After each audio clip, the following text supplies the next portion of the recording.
हरये नमः. धर्माचा जणू मूर्तिमान पुतळा भासे जना भूवरी.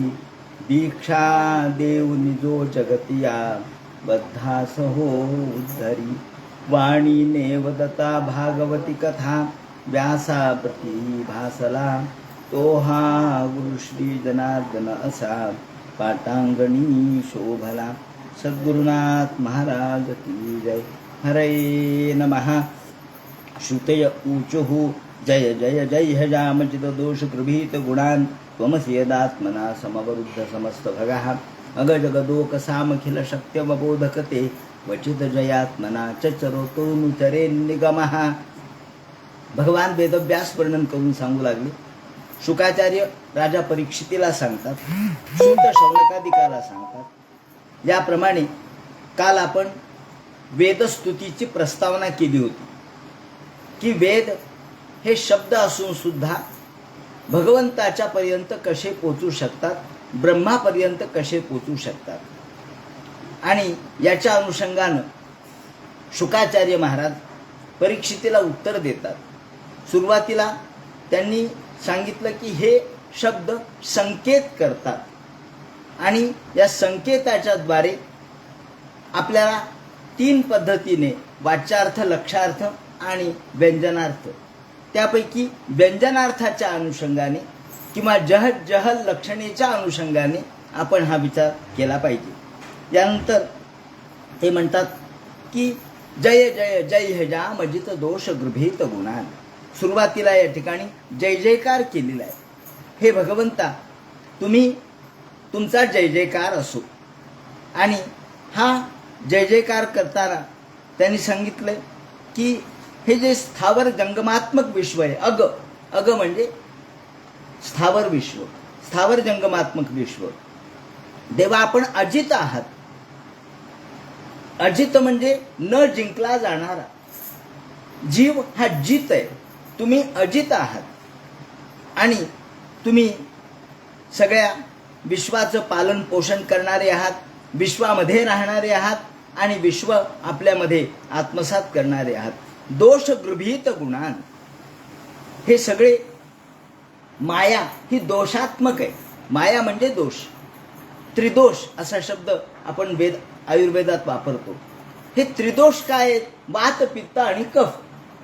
आता वात, पित्त आणि कफ हे त्रिदोष आहेत. त्याला दोष म्हटलंय. पण तरी त्याच्याशिवाय शरीर चालेल का हो?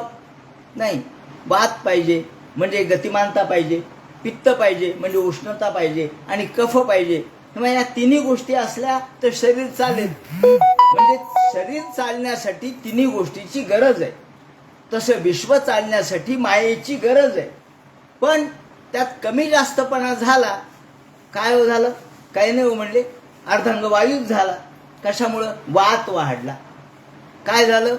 ठणकच सुरू झाली अंगामध्ये, वात वाढला. उष्णता निर्माण झाली, मग पित्त वाढलं. म्हणजे कमी जास्तपणा झाला की काय होतं? आपल्या कमी जास्तपणामुळे आपल्या शरीरामध्ये दोष निर्माण होतात. वास्तविक ते दोषच आहेत. पण ते जेव्हा नियंत्रित असतात तेव्हा शरीर चालतं. अनियंत्रित झाले की शरीर बिघडतं. थोडक्यात स्वास्थ्य म्हणजे काय, स्वस्थ वृत्त म्हणजे काय, आयुर्वेदाने याचा विचार केलेला आहे. तेव्हा स्वस्थ वृत्ताच्या संबंधी ह्या त्रिदोष जे आहेत त्याचे साम्य पातळी म्हणजे स्वास्थ्य, याचे कमी जास्तपणा म्हणजे रोग. त्याप्रमाणे ही दोष गृभीत गुणान, हे भगवंता तुम्ही हे सगळे दोष म्हणजे माया आत्मसात करता. माया तुम्ही आत्मसात करता. मायेचा नाश तुम्ही करा, अशा प्रकारची प्रार्थना केलेली आहे. अग जगदोक सामखिल शक्त्यव बोधकते. या ठिकाणी ही माया जी जग निर्माण करणारी आहे, ही जी माया आहे ही नटते, मुरडते, ती तुझ्या ताब्यात आहे. या ठिकाणी श्रीधराचार्यांनी त्यावर व्याख्यान देत असताना खूप सुंदर विवरण केलंय. प्रत्येक श्लोकावर स्वतःचा एक श्लोक लिहिलेला आहे श्रीधराचार्यांनी टीकेमध्ये. आणि हे करताना त्यांनी मायेचं विवरण केलेलं आहे. ही माया भगवंताच्या हातात आहे आणि आपल्या हातात माया नाहीये. आपण मायेच्या हातात आहोत. फरक एवढाच आहे की जीव आणि शिव याच्यातला फरक एवढाच आहे की भगवंताच्या हातामध्ये माया आहे आणि आपण मायेच्या हातात आहोत. मग आपण मायेच्या हातात आहे. समजा एखादा माणूस घोड्यावर बसला, घोडा चालू लागला, घोडा पळू लागला. बागदोर किंवा लगाम चालवणाऱ्याच्या हातात असेल तर घोडा व्यवस्थित चालेल. घोड्याच्या हातात तो चालवणारा गेला की काय होईल? घोडा उधळून टाकील, त्याला कधी पाडेल पत्ता लागायचा नाही. तशी माया ही आपल्याला कधी या संसार चक्रात टाकील सांगता येत नाही. म्हणून आपण मायेच्या स्वाधीन आहोत आणि भगवान मात्र मायेला आपल्या स्वाधीन ठेवतो. म्हणून त्याला स्वाधीन म्हटलंय. तो स्वतःच्या अधीन आहे आणि आपण पराधीन आहोत. या दृष्टीने ही माया, हे देवा तुम्ही ही माया आवरून घ्या. समवरुद्ध समस्त भगा. देवा ही माया तुम्ही आवरून घ्या. आणि म्हणून सगळे वेद प्रार्थना करतायत. ही माया कशी आहे याचं वर्णन या ठिकाणी श्रीधराचार्यांनी केलेलं आहे. नृत्यंतीत व वीक्षणांगणगत काल स्वभावादिभिर. ही माया कशी आहे? ती नृत्य करते. मायेचं वैशिष्ट्य आपण 3ऱ्या स्कंधामध्ये बघितलं. ही नृत्य करणारी माया आहे. ती का नृत्य करते? तर जीवाला मोक्ष मिळावा म्हणून नृत्य करते. आणि ही नृत्य करणारी माया आपल्याला भुलवते. जीव तिला भुलतो आणि ईश्वर मात्र तिला भुलत नाही.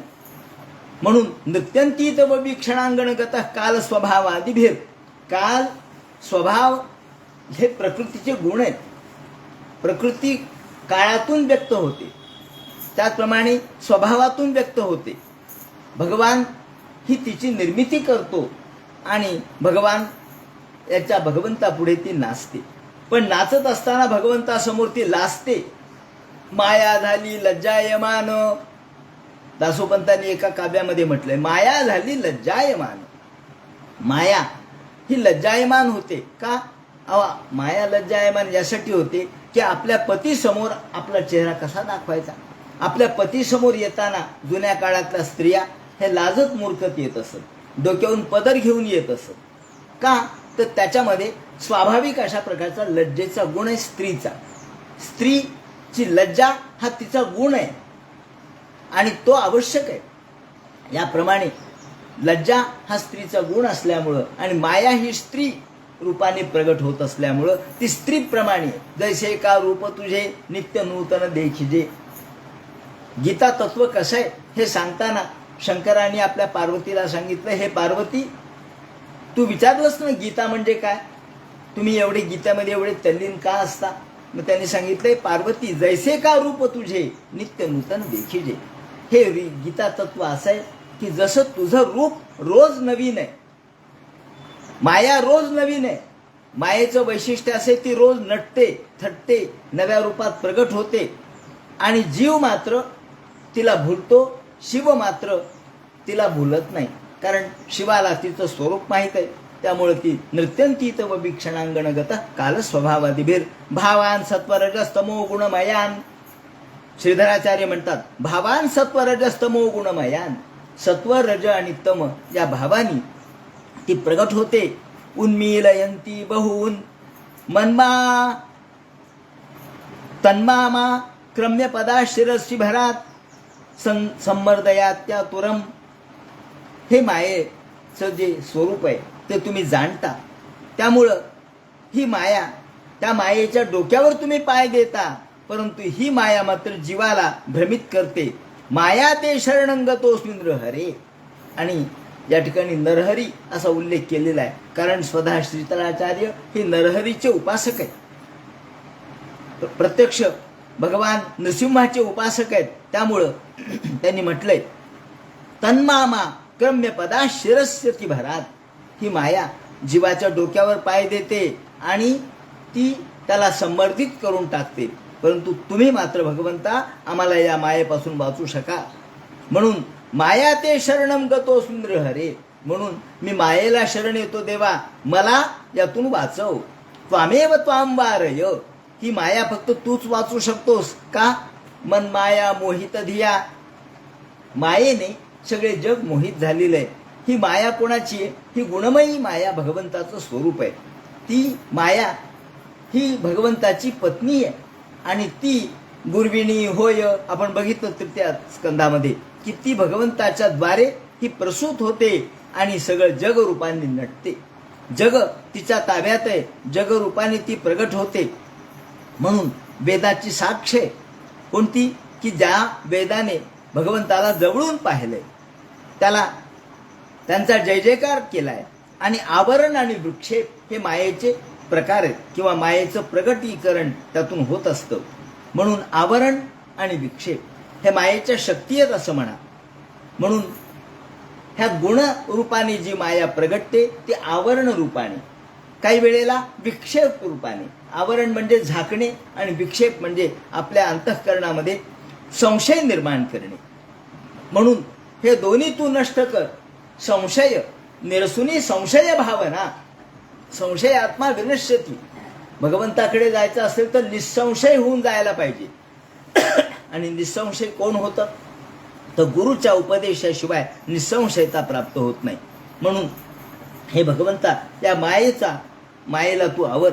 आणि या ठिकाणी ज्याला आवरण म्हणजे झाकणे हा मायेचा गुण आहे. जसं एखादं पाणी आहे, त्या पाण्यावर शेवाळ येतं आणि शेवाळ पाण्याला झाकतं. मग मूळ आपल्याला शेवाळ दिसतच नाही. शेवाळ दिसतं पण त्यात पाणी हे लक्षात येत नाही. आपल्याला वाटतं हिरवं काय, पण त्यात आतमध्ये पाणी असतं. पाण्यातूनच निर्माण होतं आणि पाण्यालाच झाकतं. जसं ढग हे सूर्यापासूनच निर्माण होतात आणि सूर्यालाच ढाकतात. घनच्छन्न दृष्टीर घनच्छन्न मर्कम यथा निष्प्रभम मन्यते चाती मूढा. शंकराचार्य म्हणतात त्याप्रमाणे घनच्छन्न दृष्टीर घनच्छन्न मर्कम. आपण म्हणतो सूर्य ढगाने झाकला. खरंय का वय म्हणणं? अहो सूर्य कसा झाकला जाईल? सूर्य किती मोठा आहे माहिती का? बिंब जरी बचके वडे तरी प्रकाशात त्रैलोक्य थोकडे. शब्दाची व्याप्ती येणे पाडे अनुभवावी. माऊलीने 6व्या अध्यायात म्हटल्याप्रमाणे शब्द जसा व्यापक आहे तसा सूर्य त्रिखंडामध्ये व्यापक आहे. मग ढगाने सूर्य कसा झाकला जाईल? मग काय झाकलं गेलं? आमची दृष्टी झाकली गेली. पण आम्ही असं म्हणतो की सूर्य झाकला गेला ढगाने. घनच्छन्न दृष्टीर घनच्छन्न मर्कम यथा निष्प्रभम मन्यते चाती मूढा. जो म्हणतो तो मूर्ख आहे, त्याला कळत नाही, तो अज्ञानी आहे. तसं आपल्याला भगवान दिसत नाही का? मायेच्या पडद्यामुळे भगवान दिसत नाही. मायेचा पडदा कोणावर आला? देवावर नाही आला. मायेचा पडदा आपल्या दृष्टीवर आला. म्हणून ते म्हणतात हे देवा तू ही आवरण शक्ती तुझी आवर. मायेची आवरण शक्ती बाजूला कर. विक्षेप शक्ती म्हणजे संशय शक्ती बाजूला कर. म्हणजे निसंशय होऊन मला तुझ्याकडे बघता येईल. ज्या वेळेला भगवंताचं आपण परमात्म्याचं वर्णन करतो, कृष्णाकडे आपण बघतो. श्रीकृष्णाने अलौकिक पराक्रम केले पण काही वेळेला कृष्ण पळून गेले युद्धातून. मग लोक म्हणाले पळून जाणार कुठं देव असतो का? कुठं भ्रमित झाले, भ्रमित होणारा कुठं देव असतो का? चोरी केली, चोरी करणारा कुठं देव असतो का? म्हणजे देव असतो का असा संशय निर्माण व्हावा असं भगवान वागले. का तर सामान्य लोकांना ते भ्रमित करतात, परंतु जे ज्ञानी आहेत त्यांना मात्र भगवंताचं स्वरूप कळालं. दुर्योधनादिकांना जादूगार आहे. दुर्योधन म्हणाले जादूगार आहे. जादूगार आहे का कृष्ण? जादूगार वेगळा आणि परमात्मा वेगळा. भीष्माचार्यांना तो परमात्मा म्हणून लक्षात आला आणि दुर्योधन दुःशासनांना तो एक जादूगार, काहीतरी चलचल करणारा, जादू करणारा वाटला. याप्रमाणे ते म्हणतात की हे देवा तुम्ही ही मायेची शक्ती बाजूला करून घ्या. आणि यतो उदयास्तमयो विकृते यदि बाब कृतात. त्या ठिकाणी प्रलयाच्या वेळेला तू विश्व निर्माण केलेलं नष्ट करतोस, आपल्यामध्ये सामावून घेतोस, तरी तू शिल्लक राहतोस.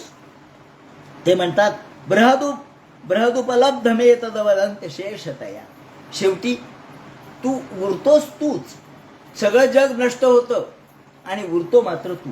का तर तू सगळ्याचा प्रारंभ आहे. तूच विश्व निर्माण करतो, विश्व नष्ट करतो आणि यत उदयास्तमयो विकृतेर्मध्ये बाब कृतात. त्या ठिकाणी उदाहरण दिलेले त्यांनी. आपण मातीचे पदार्थ निर्माण करतो. आता उदाहरणार्थ आपण साखरेची म्हणू. आपण साखरेचं काल लक्ष्मीपूजनाचे साखरेचे पदार्थ आहेत. साखरेचा हत्ती आहे, साखरेचं वृंदावन आहे, साखरेचं चक्र आहे, त्याला काय हो, हे चक्र आहे, हे वृंदावन आहे, हा हत्ती आहे. लोक, लहान मुलं म्हणतात मला वृंदावन पाहिजे, एक जण म्हणतो नाही मला हत्ती पाहिजे, एक जण म्हणतो मला चक्र पाहिजे. पण या सगळ्यामध्ये साखर आहे का नाही? हो, या सगळ्यामध्ये साखर आहे. हे साखरेचंच आहे. हे वृंदावन साखरेचं आहे, चक्र साखरेचं आहे, हत्ती साखरेचा आहे, घोडा साखरेचा आहे, हे सगळं साखरेचं आहे. म्हणजे पूर्वी साखरच होतं, नंतरही साखरच आहे, मध्ये फक्त तुम्हाला काय दिसलं? रूप दिसलं. त्याप्रमाणे हे जग, हे जगचिनो हे आघवे. माऊलींनी म्हटलंय की अहो हे माझंच रूप आहे सगळं, माझ्या रूपानेच मी कोण आहे? जग रूपाने नटलंय, तो कोण नटलंय? मीच नटलोय. त्यामुळे जग वेगळं नाहीये. याला आपण सद अशा प्रकारचा आविष्कार, चित अशा प्रकारचा आविष्कार, ज्याला विश्व चैतन्यवाद किंवा ज्याला आपण चित स्वरूपाचा आविष्कार म्हणतो, चितविलासवाद म्हणतो, तो हाय. चितविलासवाद म्हणजे या सगळ्या जगामध्ये फक्त ईश्वर आहे, दुसरं काही नाही. सर्वं खल्विदं ब्रह्म. आणि मग आता सांगा, कथमयाथ भवंती भुवि दत्ती वदानि नृणाम. राजा परीक्षित काय म्हटला की अहो ब्रह्मापर्यंत शब्द कसे पोहोचले? मग शुकाचार्य म्हणतात अहो हे सगळं विश्व ब्रह्ममय आहे ना. जे जे तुम्ही ज्याला ज्याला हात लावाल ते ब्रह्म नाही का? तुम्ही ज्या ज्या गोष्टीचा उल्लेख कराल ते ब्रह्म आहे. ज्याप्रमाणे आपण हत्ती म्हणून हात लावला ते लाकूड नाही का? लाकूडच आहे. आपण उंट म्हणून हात लावला काय? लाकूडच आहे. आपण झाड म्हणून हात लावला लाकूडच आहे. खांब म्हणून हात लावला लाकूडच आहे. शेवटी हे सगळं लाकूड आहे. आणि मग लाकूड सोडून हे पदार्थ होतील का? होणार नाही. का?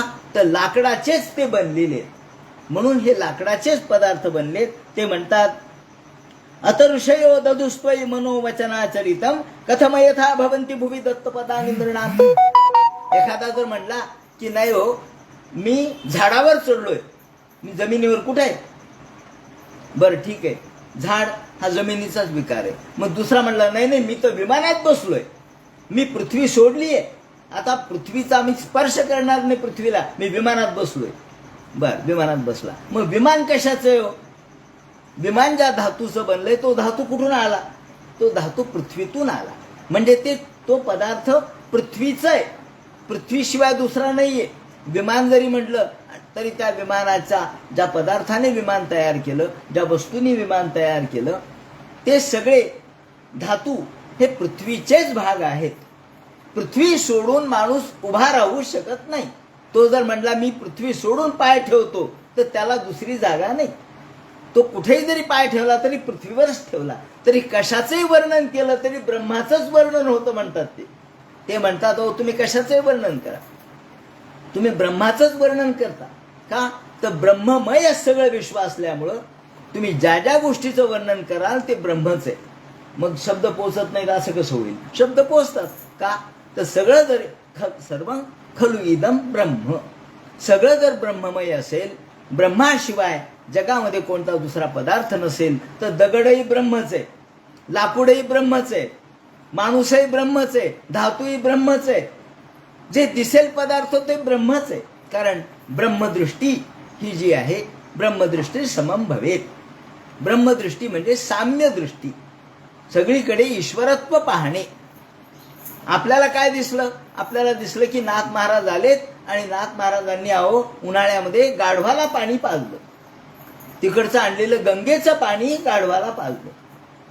एवढं लांबून आणलेलं गंगेचं पाणी गाढवाला, आपल्याला ते गाढव दिसलं, नाथांना त्यात ईश्वर दिसला.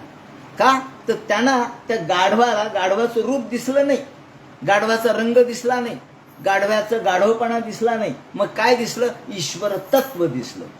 हे जे तत्व आहे, तत्वमसी, हे जे तत्व आहे ते तत्व ईश्वरत्व असल्यामुळं नाथांना त्यामध्ये ईश्वर दिसला. सामान्यांना गाढव दिसलं, नाथांना ईश्वर दिसला. का? हे पाहण्याची दृष्टी आहे. जे जे आपण पाहतो ते ईश्वरमय. आता विश्वात्मके देवे येणे वागेज्ञे तोषावे. सगळा विश्व भगवंतमय आहे. जे जे भेटे भूत ते ते मानिजे भगवंत. हा भक्तियोग निश्चित जाणं माझा.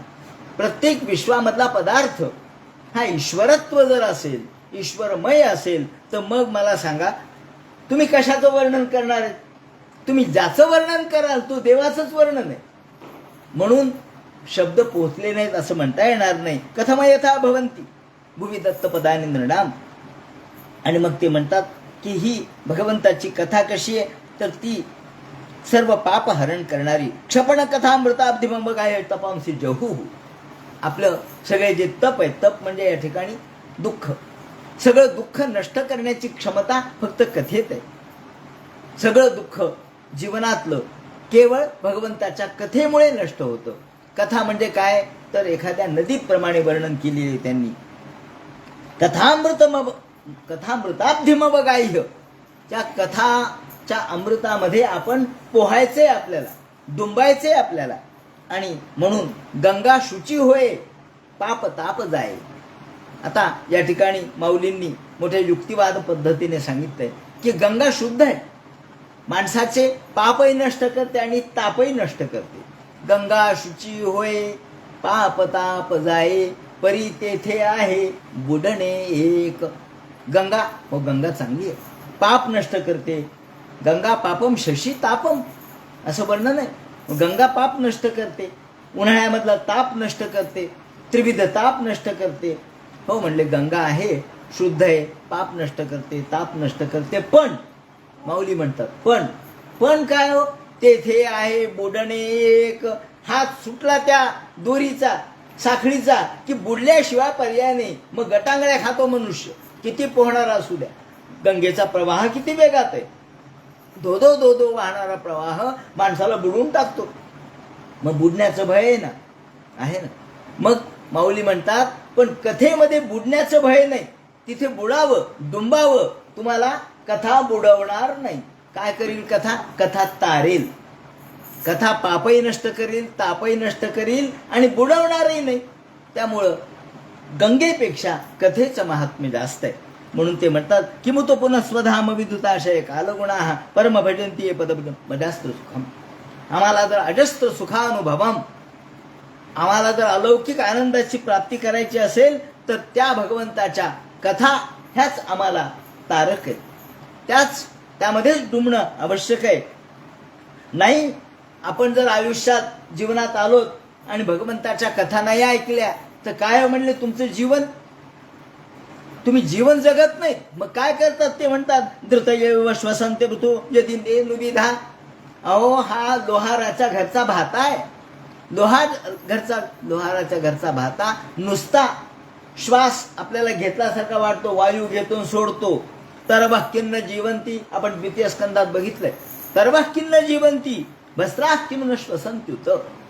लोहाराच्या घरचा भाता हवा घेतो आणि टाकतो. त्याला जर कोणी म्हणत असेल तो श्वास घेतो तर तो जसं मूर्खपणा आहे. तरवाह किन्न जीवंती भस्त्राः किन्न श्वसन्त्युत.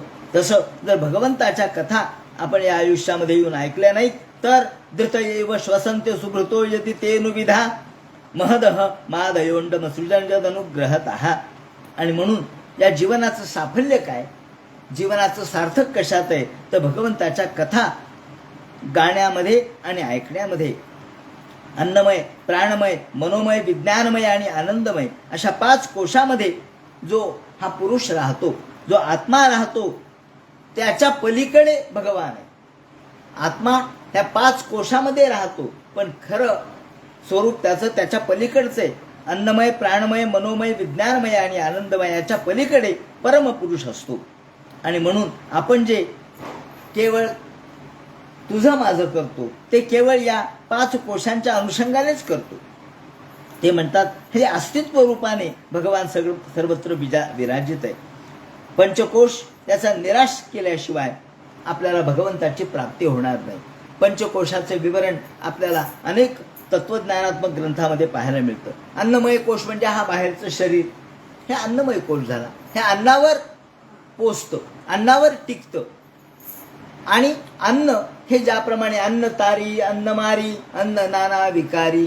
अन्न तारतं सुद्धा, अन्न मारतं सुद्धा आणि अन्न विकारही निर्माण करतं. तसं हे शरीर आम्हाला भगवंताच्या भजनी लागलं तर तारतं, भगवंताच्या भजनी नाही लागलं तर मारतं.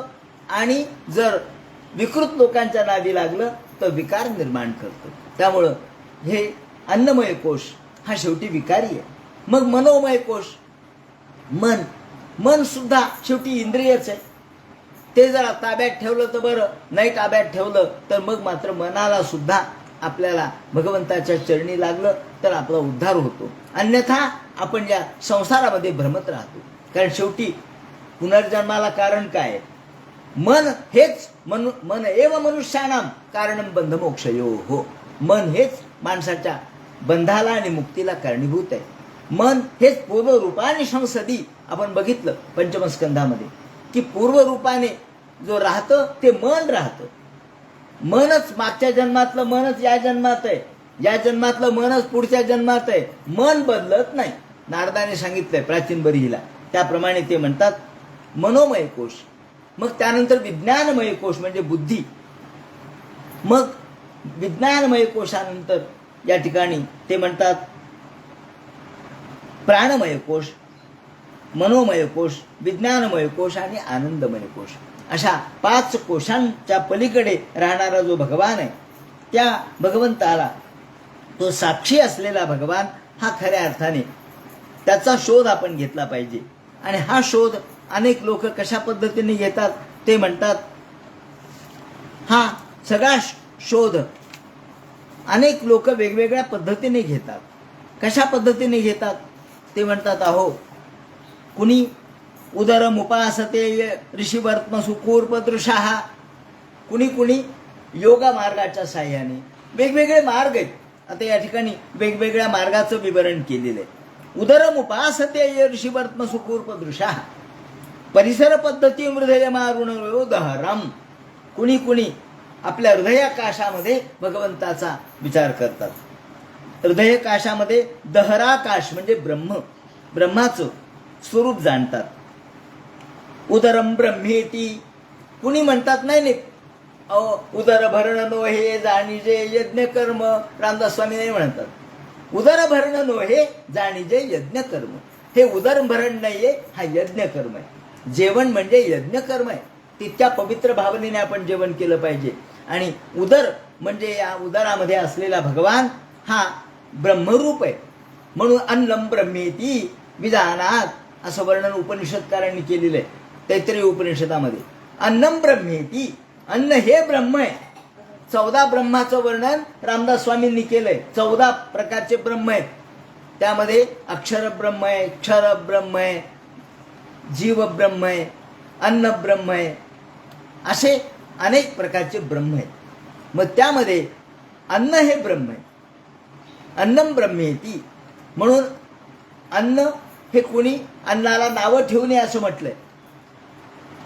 अन्नन्न परिचक्षी यात, अन्नाला नाव ठेवू नका. अन्न हे परित्याग, अन्नचा परित्याग करू नका. अन्न टाकून देऊ नका. त्यावेळेला सांगितले तैत्तिरीय उपनिषदात अन्न टाकून देऊ नका. का तर अन्न हे ब्रह्म आहे हे समजा. आणि म्हणून ते म्हणतात अन्न हा शाकराक्ष नावाचे जे लोक आहेत किंवा दृष्टी असलेले ते स्थूल दृष्टीने त्या ब्रह्माचा विचार करतात. कुणी उदर म्हणजे ब्रह्म आहे म्हणतात. कुणी म्हणतात आत्मा, त्याचा आत्मा एकदा थंड झाला त्याला जीव घातलं म्हणजे ब्रह्माला जीव घातलं. म्हणून अन्नदानाचं महत्त्व सांगितलं की सगळ्या लोकांच्या उदराची तृप्ती झाली पाहिजे. उदरामध्ये असलेला जो अग्नी आहे त्याची तृप्ती झाली पाहिजे. जठराग्नीची तृप्ती म्हणजे भगवान. मग कुणी म्हणतात नाही भगवान कुठे हृदयात आहे, हा हृदयातला भगवान. कुणी त्याचा विचार करतात हृदयो मारुणयो. आरुणी नावाचे जे ऋषी होते ते हृदयामध्ये भगवंताचं आराधन करत होते. त्यानंतर कुणी मेंदूमध्ये डोक्यामध्ये भगवंताचं आराधन करतात. योगी हे स्वाधिष्ठान मणिपूर या चक्राचा भेद करत करत ते थेट ब्रह्मरंध्राचा भेद करतात आणि तिथं भगवान आहे असं म्हणतात. याप्रमाणे ब्रह्मरंध्रामध्ये भगवंताचा स्वरूपाचा शोध ते घेतात. हृदयापासून निघणाऱ्या ज्या 101 नाड्या आहेत, ज्या हृदयापासून निघतात 101 नाड्या आहेत, त्याचं कठोपनिषदामध्ये त्याचं वर्णन केलेलं आहे. त्या नाड्या मस्तकामध्ये एका त्या ठिकाणी एकच नाडी आहे आणि ती नाडी, त्या नाडीचा भेद झाल्याबरोबर ब्रह्मरंध्रचा भेद होतो आणि त्या ठिकाणी आपल्याला आपली मुक्ती मिळते. ज्या मागच्या या ठिकाणी विवरण त्यांनी केले की सुषुम्ना ही जी नाडी आहे त्या सुषुम्ना नाडीतून प्राण जात असतो. जो ब्रह्म किंवा योगी आहेत त्यांचा प्राण हा सुषुम्ना नाडीतून जातो आणि सुषुम्ना नाडी ही ब्रह्मरंध्रापर्यंत जाते. याप्रमाणे त्यांनी वर्णन केलेले आहे. यानंतर ते म्हणतात तर आता काश्च नलवत स्वकृतानुकृती ही. आता या ठिकाणी अनल म्हणजे अग्नी, अनलवत म्हणजे अग्निप्रमाणे असं उदाहरण देऊन ते म्हणतात भगवंताचं स्वरूप जर आपल्याला जाणायचं झालं तर अग्निप्रमाणे जाणावं. जसा उपाधी भिन्न असली, लाकूड लांबट आहे तर आपल्याला अग्नी लांबट दिसतो, लाकूड गोल आहे तर अग्नी गोल दिसतो, लाकूड चौकोनी आहे तर अग्नी चौकोनी दिसतो. पण अग्नी काही चौकोनी नाही, गोल नाही, उभा नाही, आडवा नाही. मग कसा आहे? जसं लाकूड असेल तसा अग्नी. लाकूड ही उपाधी आहे, तसा भगवान हा उपाधी रूपाने आपल्याला दिसतो. परंतु भगवंताला अशा प्रकारचं उभं, आडवं, लांब अशा प्रकारचं स्वरूप नाही. पण आपण म्हणतो काय हो, देव म्हणजे काय? कुणी म्हणाल देव म्हणजे विठ्ठल, 2 हात कटेवर ठेवलेले आहेत, पाय समचरण आहेत, हे देव आहे. हो बरोबर आहे, हा देव आहे. पण हा तुझ्या मनातला सगुण रूप आहे. त्याच देवाने नृसिंह रूप धारण केलं, तिथे कुठे 2 हात आहेत? नाहीये.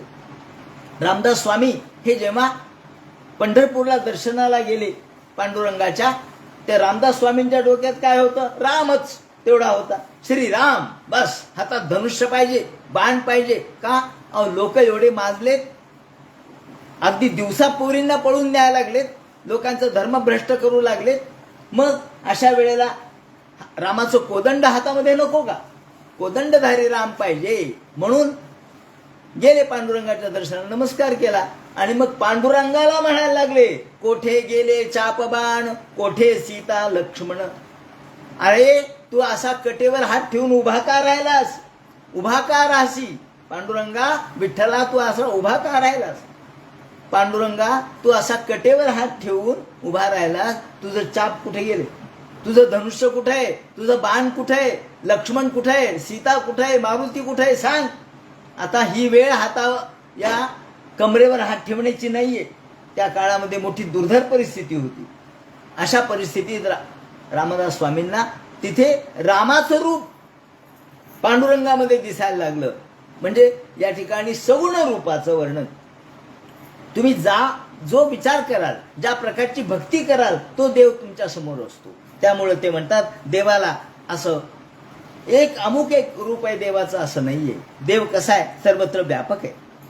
त्याप्रमाणे विरजोधियान्वय अंत्यविष एक रसम स्वकृत पुरेश्वमंत संवर्णम. याप्रमाणे हे देवा तुम्ही कसे व्यापक आहात. जीव आणि ब्रह्म एकच आहे. वास्तविक जीव हा लहान आहे आणि ब्रह्म हे व्यापक आहे. आणि जीव आणि ब्रह्म यामध्ये चैतन्य रूप एक आहे. काल आपण बघितलं की जहल लक्षणेने आपल्याला हे समजून येता येतं. जीवाचा मर्यादितपणा सोडून द्या आणि शिवाचा व्यापकपणा घ्या. पण चैतन्य दोन्ही इकडे एक आहे. ममांशो जीवलोके जीवभूत सनातनः. गीतेमध्ये सांगितलंय भगवंतांनी, ममांशो जीवलोके. जीव हा माझा अंश आहे. देवा तू आणि मी वेगळं नाहीये, मी तुझा अंश आहे. आत्मा आणि परमात्मा हा एकच आहे. ते म्हणतात हे देवा तू आणि मी एकच असल्यामुळं मन बुद्धी तुझा अंश. हे देवा मन आणि बुद्धी तुझा अंश आहे आणि शेवटी आपण दोघं एकच आहोत. त्वमेवाहम जनार्दना नामनाहम. भगवंत जनार्दन महाराज म्हणतात की जनार्दन महाराजांनी भगवंताशी एकरूपत्व पाहिलेलं आहे. भवतो उपासात्यंग्री भवम अभवम भूय विश्वसिता. त्याप्रमाणे मग आता न परिपल शांती केचित पवर्गम ईश्वर ते चरण सरोज हंस कुल संग विसृष्ट ग्रहा. मुक्तीचा तोडर भक्ती पायी डोळे, भक्ती सुखाचे सोहळे देवभोगी. कधी कधी काय होतं, भगवंताला असं वाटतं की आपण भक्त व्हावं. आणि भक्ताचं काय सुख आहे ते आपण अनुभवावं. दुरवगमात्मतत्व निगमाय तवात्तनो स्तरित महामृताब्दी परिवर्त परिश्रमणाः न परिलशन्ति केचित् पवर्गमपि ईश्वरते चरण सरोज हंस कुलसंग विशिष्ट ग्रहाः. आहे जे भक्त आहेत ते भक्त मुक्ती मागत नाहीत. न लगे मुक्ती आणि संपदा संत संग देई सदा. तुकाराम महाराज म्हणतात देवा मला मुक्ती नको. संत नामदेव महाराज म्हणतात न लगे तुझी भक्ती न लगे तुझी मुक्ती मजा आहे विश्रांती वेगळीच. तुझी भक्ती नको मला, तुझी मुक्ती नको. माझी विश्रांती वेगळीच आहे. मला भक्ती अलौकिक प्रकारची तुझी जी सगुण रूपाची भक्ती आहे तीच मला पाहिजे. मुक्तीची गरज नाही. मुक्तीचा तोडर भक्ती पायी लोळे. अहो मुक्ती म्हणजे काय? तो भक्तीच्या पायातला तोडा आहे. तोडा, तोडर म्हणजे तोडा पायामध्ये घातलेला. कोणाच्या? भक्तीच्या. म्हणजे मुक्तीपेक्षा भक्ती किती मोठी आहे पहा. लोक मुक्ती मागतात पण ते म्हणतात नाही मुक्तीचा तोडर भक्ती पायी लोळे. आणि म्हणून सुखाचे भक्ती सुखाचे सोहळे देव भोगी. देव सुद्धा कधी कधी भक्त होण्याची इच्छा प्रगट करतात. म्हणून तर विष्णूंनी संत ज्ञानेश्वर माऊलींचा अवतार धारण केला. महाविष्णूचा अवतार सखा माझा ज्ञानेश्वर मरोनिया जावे बा माझ्या पोटा यावे जनाबाई म्हणते. तेव्हा महाविष्णूचा अवतार आहे संत ज्ञानेश्वर. म्हणजे महाविष्णूचा अवतार. म्हणजे भगवंताला सुद्धा भक्तभाव वाटलं आणि भक्ताचा जो देवाचा आनंद आहे तो घ्यावासा वाटला. भक्तीचा आनंद घ्यावासा वाटला. त्याप्रमाणे चरण सरोज हंस कुलसंग विशिष्ट ग्रहा. तुझ्या सेवेसाठी योग्य शरीर आम्हाला तू प्राप्त करून दिलंस. परंतु ते शरीर जर आम्ही योग्य पद्धतीने वापरलं नाही, त्या देहाचा जर उपयोग केला नाही, देह दिलाय देवानी आम्हाला पण चरती तथो मुखेत्व हिते प्रिय आत्मनीच. हे देवा तुम्ही आम्हाला जो देह दिलाय तो उपासनेसाठी दिलाय. पण जर आम्ही देहानी तुझी उपासना केली नाही तर काय होतं? तर मग त्या देहाचा उपयोग काय म्हणे? ते देहाचा काही उपयोग नाही. मग ते देह म्हणजे काय? तो देह केवळ निरर्थक आहे. अहो ते म्हणतात की मलय भिल्ल पुरंध्री. कधी कधी काय होतं? चंदन हे अनेक भरपूर प्रमाणात असतं आणि मलयगिरीवरच्या ज्या भिल्ल स्त्रिया आहेत त्या चंदनाचं लाकूड चुलीमध्ये घालतात आणि जाळून टाकतात. त्यांना लक्षात येत नाही की अहो चंदन किती महाग आहे, चंदन किती श्रेष्ठ आहे हे त्यांच्या लक्षात येत नाही. आणि त्या चंदनाचा उपयोग जाळण्यासाठी करतात. म्हणून ते म्हणतात मलये भिल्ल पुरंध्री चंदन तरु काष्ठमिंधनं कुरुते. तेव्हा चंदनाचा अत्तर केलं पाहिजे तर चंदनाचा उपयोग आहे. आपल्या देहाला नुसतं सजवण्यात उपयोग नाही, देहाला अलंकार घालण्यात उपयोग नाही. देहाला केवळ साबणा लावल्या म्हणून काय होतं? त्याचप्रमाणे पावडर लावली म्हणून काय होतं? पण देह हा भगवंतासाठी जर झिजवला तर खऱ्या अर्थाने देहाचा अत्तर होतं, देहाचा सुगंध होतो. देह हा खऱ्या अर्थाने पावन होईल. पवित्र तो देह वाणी पुण्यवंत.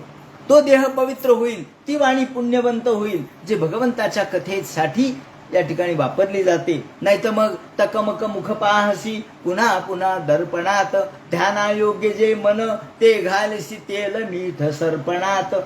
कवींनी म्हटलंय की ध्यानायोग्य जे मन, जे मन ध्यान करण्यासाठी योग्य आहे ते केवळ जर सांसारिक गोष्टीमध्ये घातलं तर काय उपयोग आहे? नुसत्या स्वतःच्या सौंदर्य प्रसाधनासाठी घातलं तर काही उपयोग नाही. म्हणून ते म्हणतात न बत म्हणते हो असो तो पाहण्याचा महनो जगनुषया भ्रमंतुरुभये कुशरीर भृता.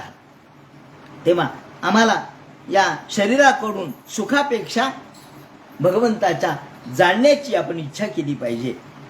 म्हणून स्त्रिय उरगेंद्र भोग पूज दंड बिशक्त धियो वयमपि ते समाह समुद्रशोंग्री सरोज सुधा. आणि या ठिकाणी ते म्हणतात अहो देवा गोपी कामाने मुक्त झाल्या, कामद्वारे तुमच्याकडे आल्या पण त्यांचं कामच निष्काम झाला. स्त्रिय उरगेंद्र भोग भुज दंड. खरे म्हणजे तुमच्या सौंदर्याकडे भाळून स्त्रिया आल्या. स्त्रिय उरगेंद्र भोग भुजदंड विषक्त धियो, तुझ्याकडे आल्या, परंतु त्या कामाच्या द्वारे जरी आल्या तरी त्या निष्काम होऊन गेल्या आणि शिशुपालादिक चैत्यादिक द्वेषाने तुझ्याकडे आले, परंतु ते मुक्त झाले.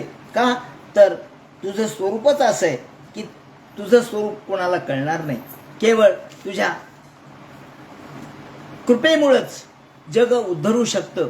आणि म्हणून हे देवा, वेगवेगळ्या प्रकारच्या सुखांचा विचार माणसं करतात, मोक्षाचा विचार करतात, वैषयिक असो त्याचप्रमाणे नैयायिक असो, हे वेगवेगळ्या प्रकारे सुखांचा विचार करतात. 21 प्रकारच्या दुःखांची निवृत्ती म्हणजे मोक्ष आहे असं म्हणतात.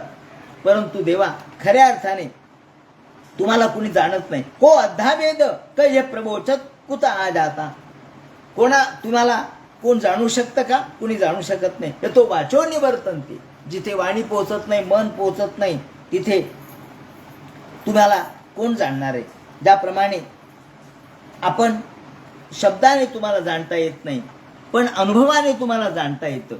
तू अजन्मायस किमपि न तत्र शास्त्रमवकृष्य शयीत यदा, तू अजन्मायस, जन्माच्या पलीकडेस, मृत्यूच्या पलीकडेस, पण वैशेषिक, न्यायिक, सांख्य, मीमांसक हे तुझा विचार करतात, परंतु त्यांना तू कळत नाहीस.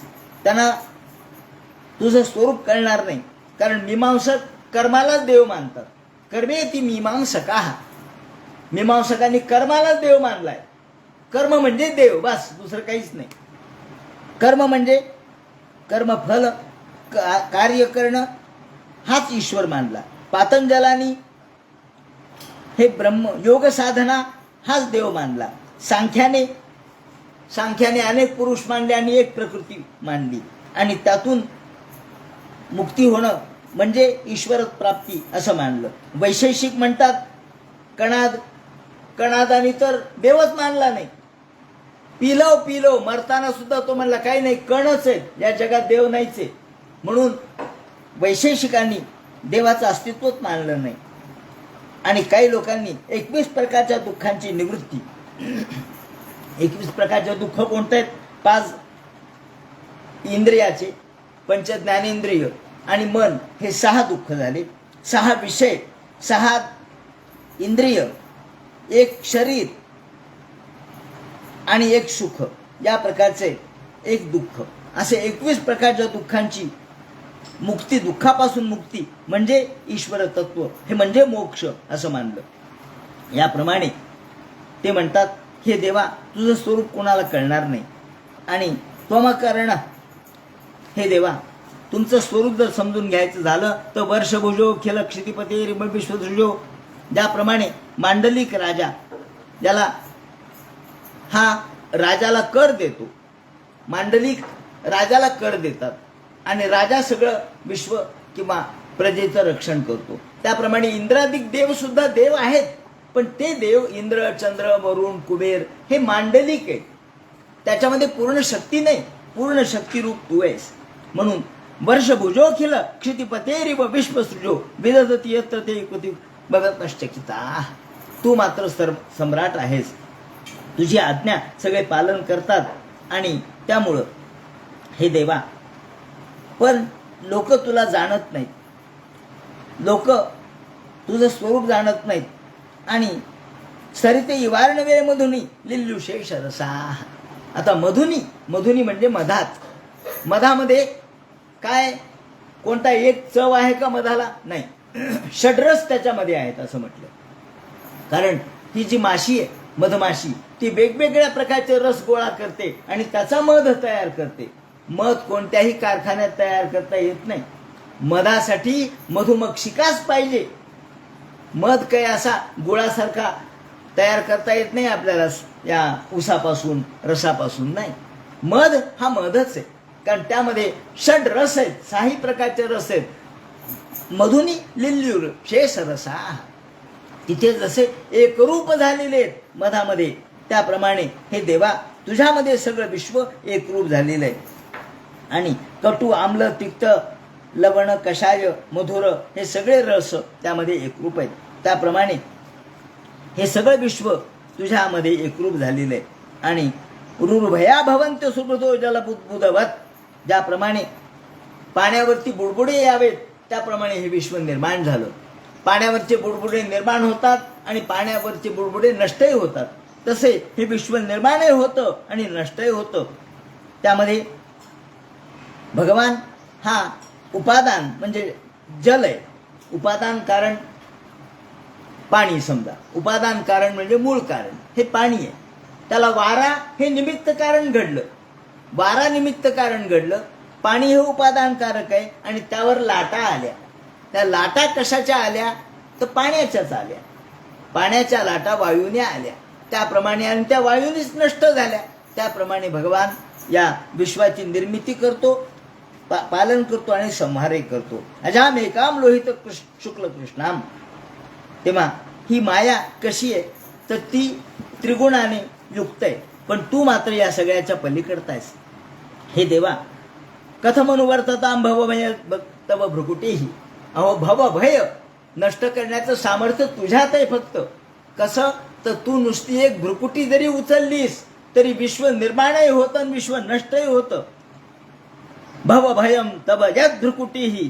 काळाचं भय सगळ्या जगाला आहे. काळाचं भय फक्त तुला नाहीये, कारण तू काळाच्या पलीकडचा आहेस. तू काळाच्या पलीकडचा आहेस. काळच तुझ्यापासून निर्माण झाला, काळाची निर्मितीच तुझ्यापासून झाली. म्हणून देवा, सगळ्या जगाला काळाचं भय आहे. आणि म्हणून विजितार ऋषिक वायुर्विदांत मनस्तुरगम. या ठिकाणी मनस्तुरगम, मन म्हणजे एक घोडा आहे असं समजा, आणि घोड्याला लगाम घातला. जर घोड्याला लगाम घातला तर घोडा नियंत्रणात राहतो, लगाम घातला नाही तर घोडा नियंत्रणात राहत नाही. इंद्रिय रूपी या घोड्यांना लगाम घातला पाहिजे. म्हणून ते विजित ऋषिक. ऋषिक म्हणजे केवळ यजुर्वेदामध्ये याचे विवरण करण्यात आलेले आहे. यजुर्वेदामध्ये म्हटलंय की हे घोडा, इंद्रिय रूपी घोडा हा आपण ताब्यात ठेवला पाहिजे, तरच यतंती यंतुमती लोल मुपाय खिदाह. तेव्हा त्यासाठी एकच करायचंय, ते म्हणजे समभाल गुरोश्चरणम. गुरुला शरण जायचं. गुरुला शरण गेल्याशिवाय आम्हाला यातून बाहेर पडण्याचा मार्ग नाही. गुरुला शरण गेल्याशिवाय आम्ही यातून मुक्त होऊ शकत नाही, कारण गुरु हा ज्ञान देतोय. ज्याप्रमाणे भुवी ते म्हणतात सद इतम उत्थितम सदती तर्क हतम व्यभिचारते क्वच क्वच मृषान तथो भययुग. हे विश्व तुझ्यापासून निर्माण झालं आणि नंतर तुझ्यातच विलीन होणार आहे. हे सत इदम उत्थितम, कारण तू सत्वशील तू आहेस. सतमधून हे विश्वाची निर्मिती झाली आणि ती तुझ्यामध्येच एकरूप होते. त्यामुळं हे विश्व तुझ्यात निर्माण होतं. या ठिकाणी अनध्यस्त विवर्त सांगितलेलं आहे. अनध्यस्त विवर्ताचं विवरण हे गुलाबराव महाराजांनी केलेलं आहे. अनध्यस्त विवर्त. शंकराचार्यांनी विवर्तवाद सांगितला, सर्परज्जू दृष्टांत सांगितला, पण या ठिकाणी अनध्यस्त विवर्ताचं विवरण संतांनी केलंय.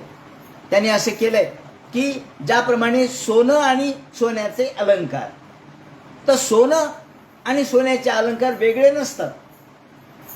सोनं तेच आहे. अलंकार केले म्हणून सोन्यात बदल नाही झाला, आणि अलंकार केले मग पुन्हा आपण त्याचं सोनं तयार केलं, ते सोनं आहेच आहे जागच्या जागी. त्याप्रमाणे हे विश्व म्हणजे अलंकार आहे. विश्व म्हणजे अलंकार आहे आणि याचं मूळ जे अधिष्ठान आहे ते भगवान आहे, ते सोनं आहे. त्यामुळे याला अनध्यस्त विवर्त असं म्हणतात. याप्रमाणे व्यवहृत हे विकल्प ईशितोंद परंपरा. परंतु घटना अशी घडते की लोक अंध परंपरा परिपालित करतात. अंध परंपरा म्हणजे काय? आंधळ्यांनी आंधळ्याला सांगावं आणि त्यांनी ते खरं मानावं. एक आंधळा चालला, त्याने दुसऱ्या आंधळ्याला सांगितलं, त्यांनी तिसऱ्या आंधळ्याला सांगितलं, मग काय होईल? सगळेच अंध आहेत. तसं परंपरा पालन करणारे, अंध परंपरा पालन करणारे हे केवळ भ्रांतीने अंध परंपरा पालन करतात. उदाहरणार्थ आपण लहान मुलांना सांगतो, त्या अंधारात जाऊ नकोस, लादणीत जाऊ नकोस, तिथं बागुल बुवा आहे. काय म्हणतात? बागुल बुवा आहे. मग तो मोठा होतो, तो आपल्या मुलाला सांगतो तिथं बागुलबुवा आहे. म्हणजे आधी तो लहान असतो त्यावेळेला त्याचे वडील सांगतात, आता तो त्याच्या मुलाला सांगतो का अंधारात जाऊ नये हा उद्देश आहे. बागुलबुवा नाहीच आहे.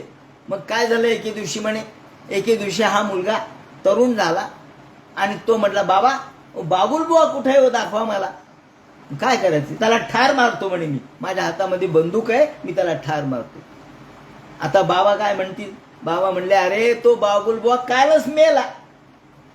म्हणले कस काय, तुझ्या हातात बंदूक आली तो कालच मेला. बागुलाचे मरणे, माऊलींनी अमृतानुभवात दृष्टांत दिलेला आहे.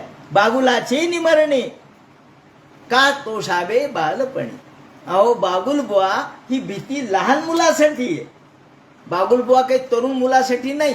का, केवळ तुम्हाला त्याच्यातून तुमचं रक्षण व्हावं, त्याला म्हणतात अंधपरंपरा.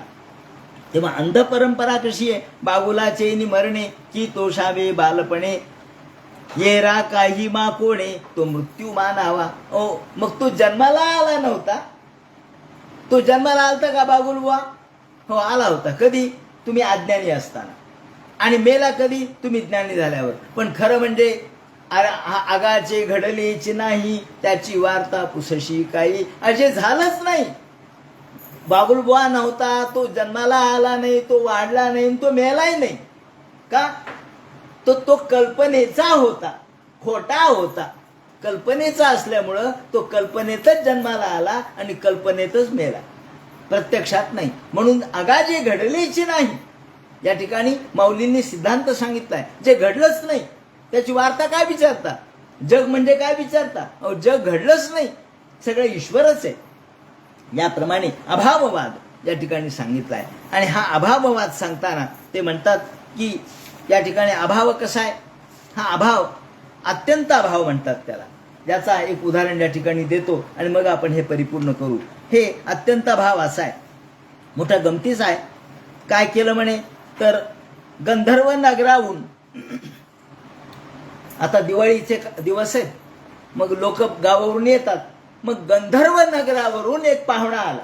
कुठून आला, गंधर्व नगर. गंधर्व नगर म्हणजे खोटच. गंधर्व नगर म्हणजे काय, ढगाचे जे वेगवेगळे आकार आहेत त्याला गंधर्व नगर म्हणतात, म्हणजे ते खोटेच असतात. गंधर्व नगरावरून एक पाहुणा आला. पाहुणा कोण नाही, तो बागुल नावाचा पाहुणा आला. बागुल आला, पाहुणेरा, त्याचं स्वागत केलं, त्याला आसन दिलं. म्हणले कशाचं आसन दिलं, गगनाचं आसन दिलं. गगनाचं आसन कसं बसता येईल, पण दिलं. मग तेल लावलं. आता तेल अभ्यंग स्नान घालायचं ना, मग तेल कशाचं म्हणले, वासाचं तेल नाही म्हणे, वाळूचं तेल काढलं. आपण म्हणतो ना की प्रयत्ने वाळूचे कण रगडिता तेलही गळे. मग तेल काढलं वाळूचं. मग अभ्यंग स्नान त्याला घातलं. मग स्नान कशाने घातलं, पाण्याने. कोणत्या पाण्याने घातलं, आडाच्या का नळ्याचं, नाही म्हणे, मृगजळाच्या पाण्याने स्नान घातलं. मृगजळाच्या पाण्याने, हो. मग त्याला वस्त्र नेसायला दिलं. कशाचं वस्त्र, दिग्वस्त्र, दिशा हेच वस्त्र. मग चंदन त्याला लावलं, वायू उगाळून चंदन लावलं. त्याला आकाश फुलांच्या माळा घातल्या. त्यानंतर त्याला पंचपक्वान्नाचं जेवण वाढलं. का, अहो दिवाळी आहे ना, मग पंचपक्वान्नाचं जेवण वाढायचं नको का. मग ते जेवण काय वाढलं, कोण वाढत होतं, कशावर वाढलं, ते म्हणे त्या ठिकाणी धुराचे पानं होते, जाई जुई यांच्या भाज्या होत्या, भ्रमाच्या भोपळ्याची भाजी केली होती, भ्रमाचा भोपळा त्याची भाजी केली होती. त्यानंतर तूप वाढलं. कशाचं, गाईचं का म्हशीचं, नाही म्हणले, कासवीचं तूप वाढलं, कासवीच्या दुधाचं तूप वाढलं. आणि वाढायला म्हणजे डोळ्यातले बाहुल्या आल्या होत्या.